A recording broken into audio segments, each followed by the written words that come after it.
உடல் எடையை எப்படியாச்சும் குறைக்கணும் அப்படி நினைக்கிறவங்க 2 விதமானவங்க. ஒன்று, உட்கார்ந்த இடத்துல இருந்து எதையாச்சும் சாப்பிட்டு சோம்பேறித்தனமாக உடல் எடையை குறைக்கலாம் அப்படின்னு விரும்புகிறவங்க. 2, சுறுசுறுப்பாக பயிற்சி பண்ணி உடல் எடையை குறைக்கலாம் அப்படின்னு விரும்புகிறவங்க. இந்த வீடியோவை கிளிக் பண்ண நீங்கள் நான் சொன்ன 2வது ரகமாக தான் இருப்பீங்கன்னு நம்புகிறேன். இந்த வீடியோவில் உங்களுக்காக மொத்தம் 6 பயிற்சிகள் சொல்லியிருக்கேன். எந்த பயிற்சி உங்களுக்கு ஈஸியாக இருக்கோ அந்த பயிற்சியை சூஸ் பண்ணி தினமும் காலையில் 30 நிமிடங்கள் செய்யுங்க. அந்த பயிற்சிகளை 1 மாதம் முழு ஈடுபாடுடன் செய்யுங்க. அப்படி பண்ணிங்கன்னா நீங்கள் எந்த மாதிரி இருக்கணும்னு ஆசைப்பட்டீங்களோ அதே மாதிரியே உங்கள் உடம்பு ஆகிடும். வாங்க வீடியோக்குள்ளே போகலாம். பயிற்சி 1, பிளாங்க் உடற்பயிற்சி. இந்த வீடியோவை பார்க்கும்போதே புரிஞ்சிருக்கும் இந்த பயிற்சி எப்படி செய்யணும் அப்படின்னு. இந்த பயிற்சி பண்ணும்போது உங்கள் இடுப்பு கீழேயோ மேலேயோ போகக்கூடாது, நேரே இருக்கணும். இந்த பயிற்சியை ஒரு 30 செகண்ட் டு ஒரு 40 செகண்ட் பண்ணுங்கள். பண்ணிவிட்டு ஒரு 10 செகண்ட் ரெஸ்ட் எடுங்க. திரும்பவும் இதே மாதிரி பண்ணுங்கள். பயிற்சி 2, இந்த பயிற்சியோட பேர் ஜம்பிங் ஜாக். இந்த பயிற்சியை நான் எப்படி செய்யணும் அப்படின்னு சொல்ல வேண்டியதில்லை. அந்த வீடியோவில் அந்த பொண்ணு ரொம்ப அழகாக நீட்டாக கரெக்டாக பண்ணுறா. அதை பார்த்து எப்படி செய்யணும் அப்படின்னு தெரிஞ்சுக்கோங்க.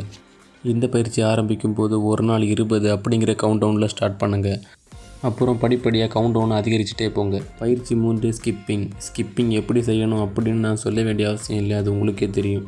பட் நான் சொல்ல வேண்டியது ஒன்றே தான், தரம் குறைவான ஸ்கிப்பிங் கயிறை யூஸ் பண்ணாதீங்க. அது உங்கள் பயிற்சியை ரொம்ப கடினமாக்கிடும். பயிற்சி 4, ரன்னிங். ஓடும்போது என்ன ஆகும்னா கலோரிகள் எரிந்து கொழுப்பு சதவீதம் உடலில் குறைந்துடும். ஓடுவதால் வயிற்று பகுதியில் இருக்கும் கொழுப்புகள் மட்டும் குறையாமல் உடம்பில் பிற பகுதியில் இருக்கும் கொழுப்புகளும் குறைந்துவிடும்.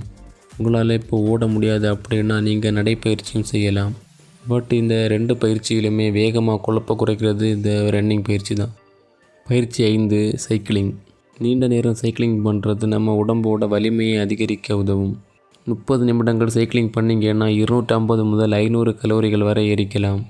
பயிற்சி 6, புஷ்அப்ஸ். புஷ்அப்ஸ் உங்கள் உடம்புக்கு மிகவும் ஆரோக்கியத்தை தரும் பயிற்சி ஆகும். இந்த பயிற்சியை தினமும் 10 அப்படின்னு ஸ்டார்ட் பண்ணி படிப்படியாக உயர்த்தி கொண்டே போங்க. இந்த பயிற்சி உடலை திடமாகவும் தொப்பை இல்லாமலும் வைத்துக்கொள்ள உதவுகிறது. ஓகே ஃப்ரெண்ட்ஸ், தேங்க்ஸ் ஃபார் வாட்சிங் மை வீடியோ. ப்ளீஸ் மறக்காமல் சப்ஸ்கிரைப் பண்ணுங்கள்.